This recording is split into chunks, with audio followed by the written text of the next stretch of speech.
Alright, donc je suis avec Éric Lefrançois. Ça va bien? Ça va toi? Très bien. Yes, sir. Donc toi, tu es le fondateur de la microbrasserie et bar West Shefford, right? Exactement. Pas Bois Shefford sur Mont-Royal, puis la brasserie qui est à Bromont. Ok, ouais. En fait, West Shefford, c'est l'ancien nom de Bromont. Ok, ouais. C'est ce qui explique. Fait que ça partit à Bromont. Oui. Toi, t'es né dans le coin de Bromont Pas ou t'as du tout. grandi Moi, là? j'étais un gars de la Rive-Nord. J'ai ouvert des bars sur le plateau à partir West de la Shefford. fin des années 90. J'avais parti le Diable Vert, puis le Edgar à Montréal, sur Mont-Royal. Puis déjà à ce moment-là, on tripait déjà ces bières de microbrasserie, mais j'ai pas parti de microbrasserie initialement parce que je voyais comme ça un peu impossible. Dans les années 90, c'était assez marginal quand même, les micros. Puis c'était des gros budgets, puis j'avais pas ça. Fait qu'on a pris un peu le shortcut. On a ouvert un restaurant, bar qui se spécialisait dans les bières de microbrasserie québécoises. Fait que ça a été le créneau, il a parti là. Puis c'est plus tard, en 2009 que j'ai été, on a porté à mon attention qu'il y avait une microbrasserie à vendre en Estrie. Une région que je connaissais pas à ce moment-là. Puis on était allé à Bromont, puis ça s'est fait assez rapidement. Puis on a comme intégré les produits dans les établissements qu'on avait déjà, parce qu'on était des partenaires qui avaient, en tout cas moi en particulier, j'avais déjà quelques établissements. Fait qu'on a... je suis devenu mon meilleur client, en fait. C'est ça qui s'est passé. Ouais. Puis toi, t'es rentré dans la microbrasserie. C'était-tu que t'avais une passion pour la bière? Oui, passion pour la bière. Mais passion, tu sais, je suis un gars je viens d'un univers de bar. J'ai tout le temps travaillé dans les bars. J'ai été propriétaire de bar assez tôt. Donc, plus initialement, ce qui m'appelait puis dans ce milieu-là, je dirais pas le lifestyle, mais le spirit qu'on arrive à amener à un lieu. Puis à un endroit, puis ça devient une comment faire triper le expérience. lieu. Les produits en tant que tel, les bières, les alcools, c'était secondaire à mon concept de ce que, en fait, de ce qui me faisait triper initialement, c'était d'arriver surtout à créer un univers. Puis d'arriver avec les produits, c'est arrivé un petit peu plus tard dans le processus. Puis aussi, ben, tu sais, c'est quand même, c'est un métier en soi, faire de la bière. Je suis pas biologiste, je suis pas chimiste, c'était loin de ma réalité. Donc, je préférais travailler plus sur le terrain, dans les bars. Puis c'est comme je dis, c'est plus tard que c'est revenu par la bande. Puis, ben, la microbrasserie qu'on a achetée à l'époque, ben, elle venait, c'était un peu drôle à dire, mais elle venait avec un brasseur, puis professionnel, avec qui on s'est super bien entendu. Fait que c'est toujours le brasseur de la compagnie. C'est encore lui qui est là avec nous autres. Là. Ouais. Puis toi, tu dis que tu as toujours été dans cet environnement-là. Qu'est-ce que tu veux dire par là? Quand tu as grandi, toi, tes parents... Non, je te parle plutôt de ma vie d'adulte. Mes parents n'étaient vraiment pas dans cet univers-là. Mais je sais pas, je me suis retrouvé dans un bar, disons, je sais pas, 15 ans. Ça m'a tout de suite flashé. Après ça, quand j'ai travaillé dans un bar, disons, à l'âge de 18 ans, j'ai vu, non seulement j'aimais l'environnement, tu sais, j'étais un gars qui aimait faire le party social, j'aimais rencontrer du monde. C'était comme une job de rêve pour moi de travailler dans un bar. Quand je travaillais, j'avais l'impression de sortir, puis je sortais avec de l'argent. Fait que puis je voyais un peu aussi le potentiel de faire de l'argent avec ce business-là. Puis initialement, nous autres, on se disait... en fait, dans les années 80-90, c'était vraiment une business de tout croche, on pourrait dire. Ça n'avait pas une grande réputation, le milieu des bars. Puis on s'est dit... le mandat, ben pas le mandat, mais un peu la mission qu'on s'est donnée, c'est de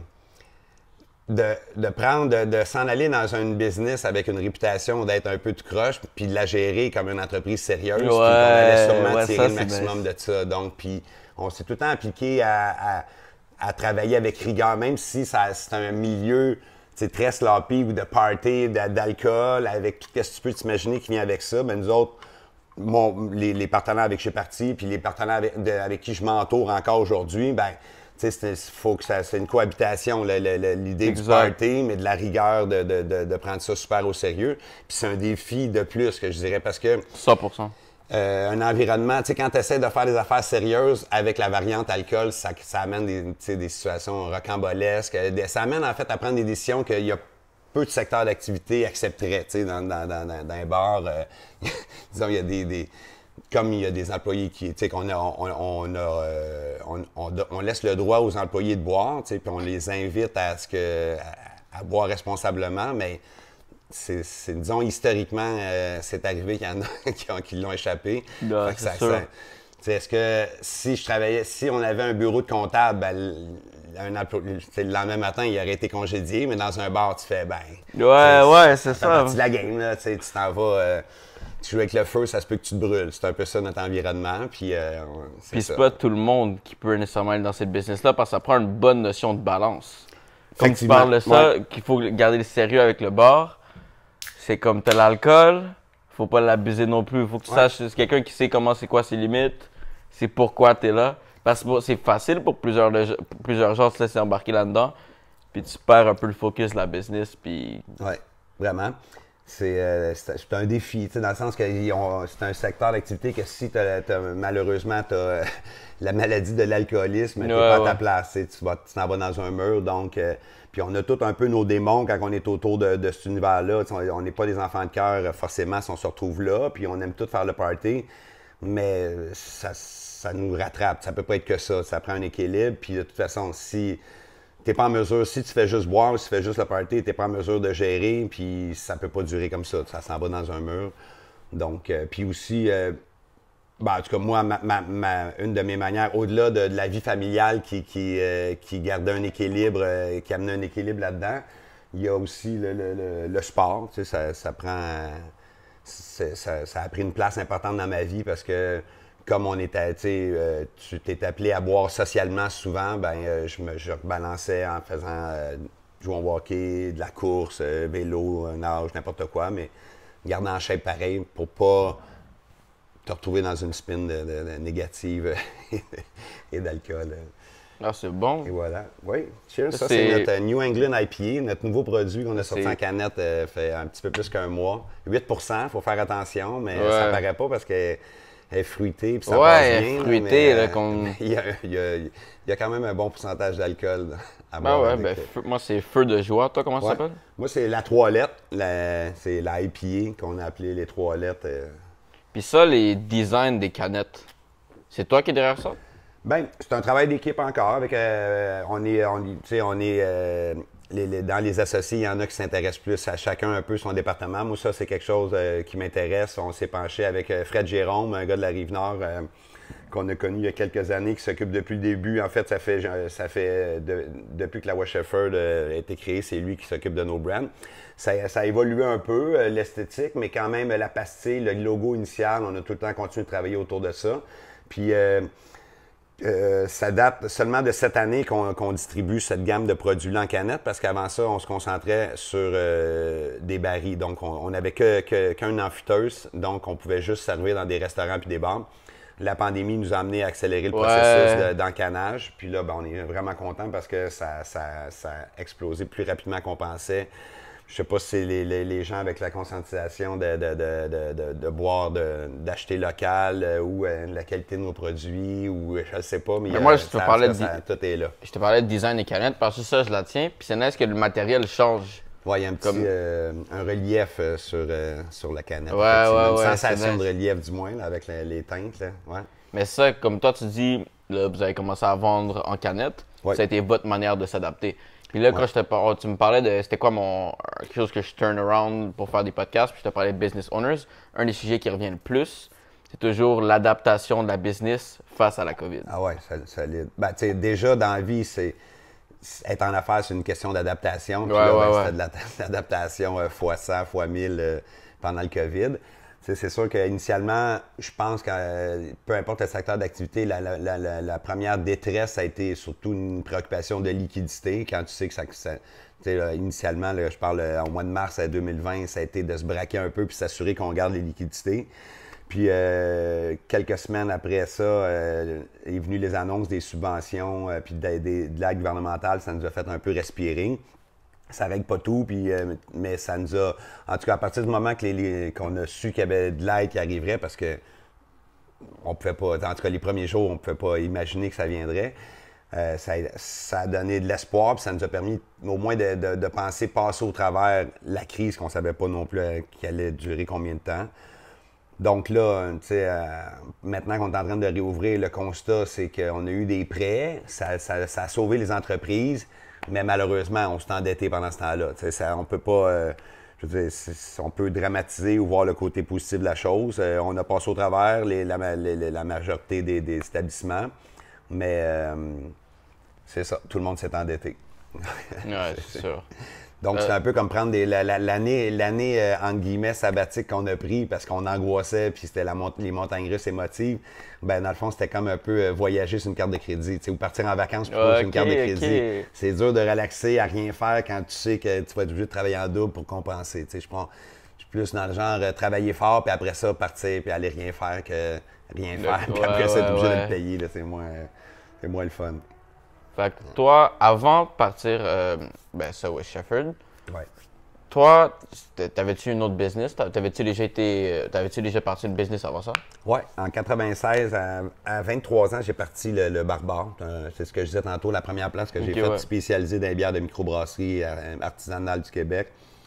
Ça a parti super fort, c'était un gros succès. Puis j'ai vendu ça 2 ans et demi plus tard pour acheter, parce qu'à ce moment-là, c'était un permis de restaurant qu'on avait, puis moi, j'avais vraiment le fantasme d'ouvrir un bar. Pardon, on ferme le téléphone.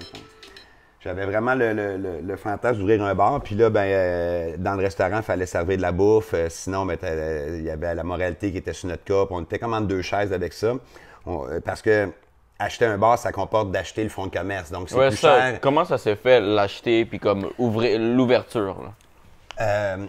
C'est ça, le premier commerce, puis tu sais, c'est quelque chose qui existe encore. En fait, c'est un sujet en soi, la définition d'un permis de bar maintenant. Tu sais, ça a évolué avec le temps. Maintenant, les restaurants, ils ont plus de latitude pour se comporter comme un bar.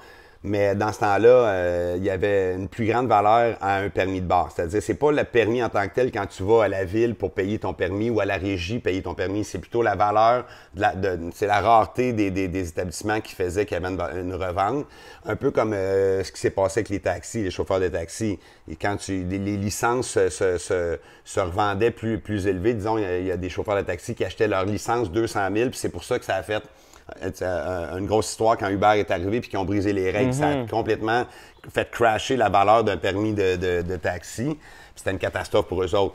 Ça a fait moins de bruit, mais c'est la même affaire qui s'est passée pour les propriétaires de bars. Maintenant que les restaurants peuvent servir de l'alcool sans nécessairement être obligés de manger, seulement avoir une cuisine ouverte, ça laisse supposer qu'il y a des restaurants qui...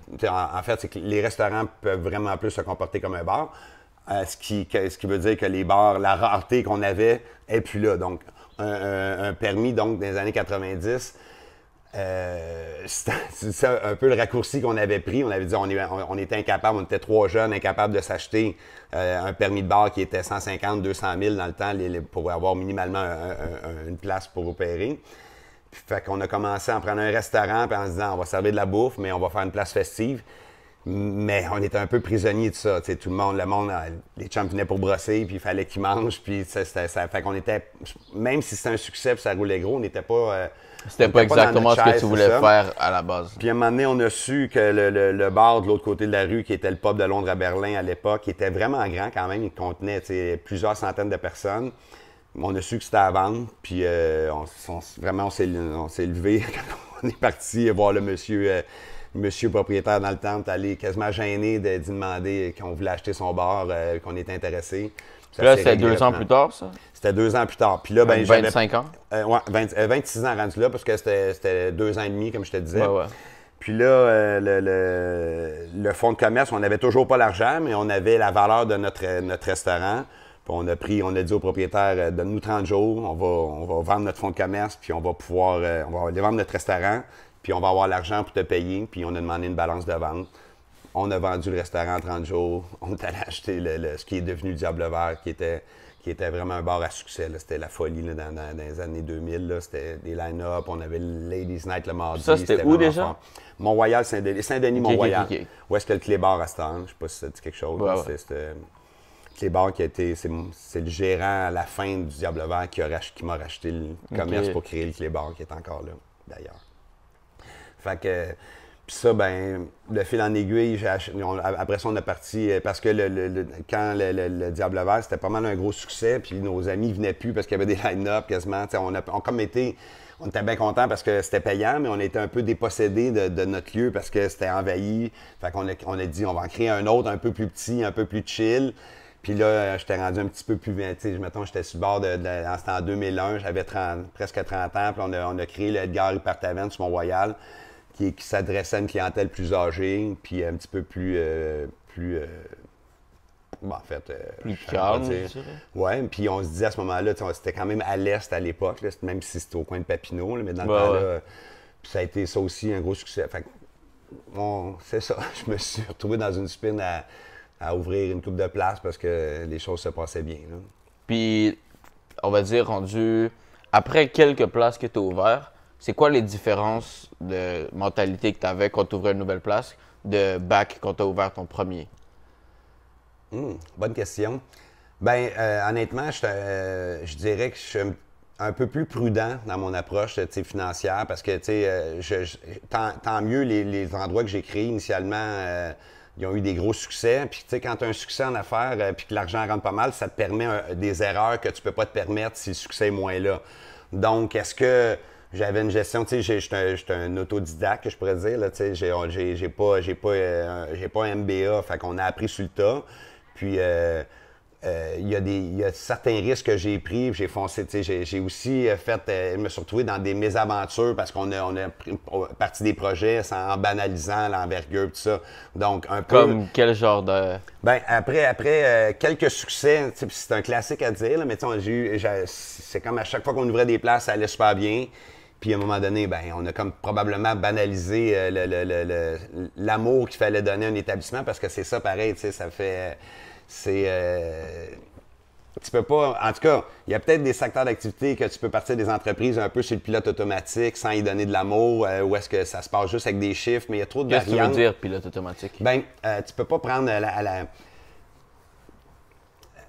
disons, pour moi, le pilote automatique, c'est le faire un peu comme si c'était facile, là, tu sais, puis sans y donner toute l'attention que c'est nécessaire à un comme le démarrage. laisser rouler un peu tout seul. Ouais, c'est ça, le démarrer, pensant que c'est facile. Ben là, quand tu as tes premières épreuves là-dessus, c'est un reality check, puis ça, ben moi, c'est arrivé un peu plus tard, tu sais, les 10 premières années, même 10-15 premières années, j'ai pas vécu, tu sais, de gros échecs. Fait que quand c'est arrivé, ça a shaké. Donc, comme moi, je me retrouve un peu plus tard maintenant, après avoir expérimenté des succès et des échecs. Yeah, fait Parce que tu t'es pour déjà revenir à ta mis comme question habitué initiale, à ça, fait que là, ça hit quand même. ouais, c'est, tu sais, ce que je dis souvent quand on démarre une place, maintenant que je sais que c'est pas tout de se l'imaginer pleine avec plein de monde qui font le party, puis comme quand c'est un succès, il faut aussi se l'imaginer vide un vendredi soir quand tu sais, Ouais, ça se peut que ça aille mal. Puis il faut être prêt à ça parce que quand tu es habitué de gérer de la croissance, quand tu te retrouves devant le défi de gérer de la décroissance, c'est vraiment une grande adaptation à aller chercher comme entrepreneur. Là. Ça peut fesser, puis ça demande d'adapter tes skills, on pourrait dire. Mais rendu là, comment tu développes cette adaptation-là? ben, ça se passe pas comme. Tu t'en rends pas compte pendant que ça se passe, mais tu apprends à. Tu sais, quand tu n'as jamais eu de problème de cash flow, en fait, c'est plein de nouvelles problématiques auxquelles tu n'as jamais fait face. Quand que il y a tout le temps du monde puis il y a un achalandage, comme je disais tantôt, ça te permet d'avoir des ratés.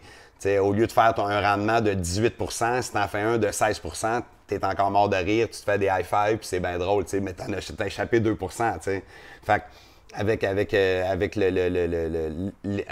une fois que tu as eu donc ces échecs-là, tu sais mieux décortiquer chaque poste, analyser où est-ce qu'elle va l'argent, puis tu banalises. Moi, en tout cas, maintenant, on analyse vraiment plus chacune des dépenses qu'à une autre époque. Puis aussi, il y a le secteur, le milieu des bars, c'est plus ce que c'était, en tout cas, à moins d'avoir des gros succès, puis d'avoir, la mettre l'autre bord de la clôture avec un grand chelem, comme on dit, puis qu'il y a des line-up, c'est la folie. Mais si tu as un bar qui fonctionne bien, ben tu gagnes ta vie correctement. C'est moins, en tout cas, c'est moins une raison pour, si dans les années 80-90, il y avait, puis 2000, on peut dire qu'il y avait de l'argent à faire là. Maintenant, ben ça se démarque pas autant de d'autres secteurs d'activité comme ça se démarquait à l'époque. Tu pouvais vraiment, quand tu cartonnais, ça pouvait cartonner solide, tandis que maintenant, il y a moins d'élus, il y a plus d'établissements licenciés, Okay, tout le monde ça. se partage la même tarte.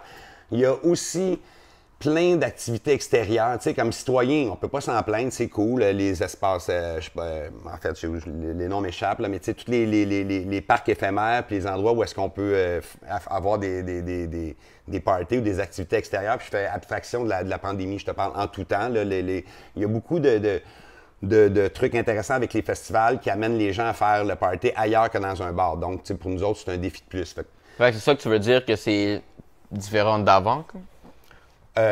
C'est un des aspects qui est différent, effectivement.